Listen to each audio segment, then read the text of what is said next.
Jaguar's new all-electric I-PACE. Kind of sticking with the PACE line from F-PACE, E-PACE, I-PACE, but not a hybrid, full electric.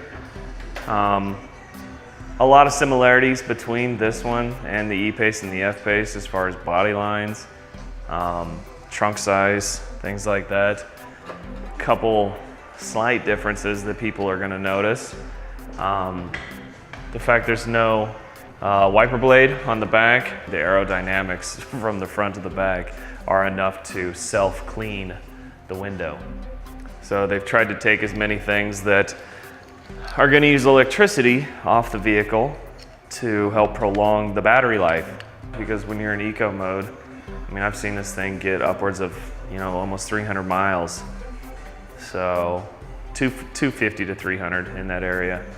But yeah, same lines as the F-PACE, a little squattier, made to, it definitely has a sportier feel. I'd say similar to the F-Type when you're driving it, because it feels like a sports car, but it has the room of the F-PACE and the E-PACE.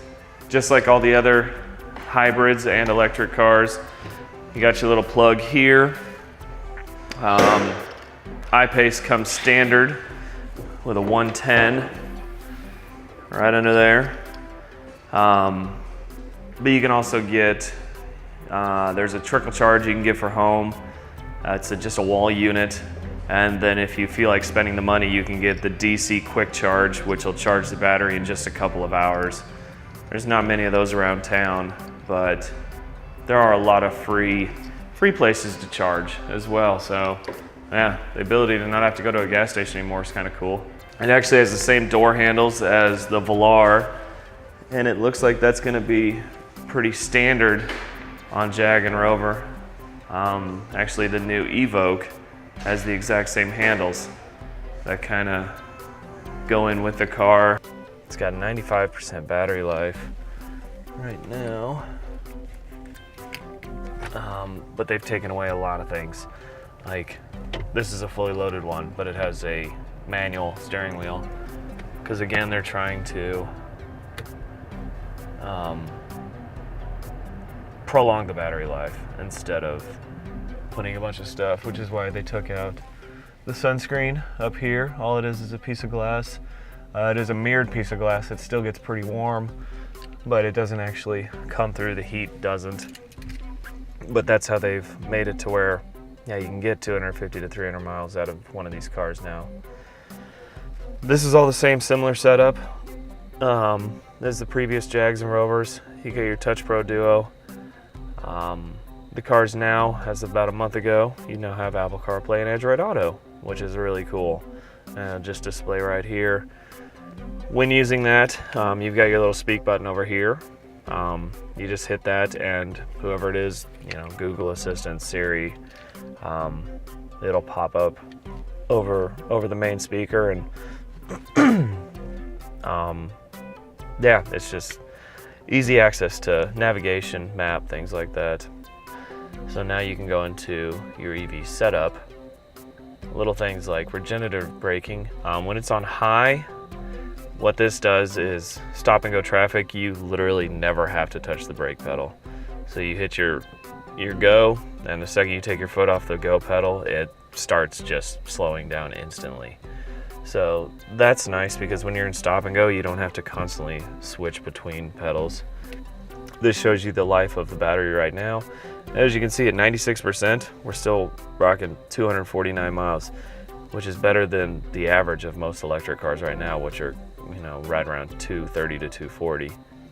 The battery itself, we're actually sitting on. Unlike other electric cars, the I-PACE is built with thousands and thousands of, what they call essentially AA batteries that are just lined up and down. The nice thing about that is it's not one giant battery. So what you can do is, if one cell goes out, you can just remove that cell, replace it, without having to replace the entire battery. A couple things different down here. You have a little pass out here. You've got your different modes here. They used to be across here, but now you've got everything from dynamic, which will turn the screen red up there. You've got your comfort, your eco. Eco now says you're gonna get about 255 miles. So if you run it in eco or the economy mode with a full battery charge, you're gonna get close to 300, if not more. But most people are just gonna run in comfort the whole time. Another little thing, and I don't know if this is gonna take over on all the vehicles, you've got your climate here. So this is you can adjust it like that. Now you push it, and just like the other cars, it goes over to cooled and heated seats. Push it again, go back to climate, but now pull it out and it goes to the fan. So now you can adjust the fan speed. I don't know if that's just going to be an I-PACE thing or if it's going to be across all brands, but I think it's kind of cool instead of having to find the fan button in here.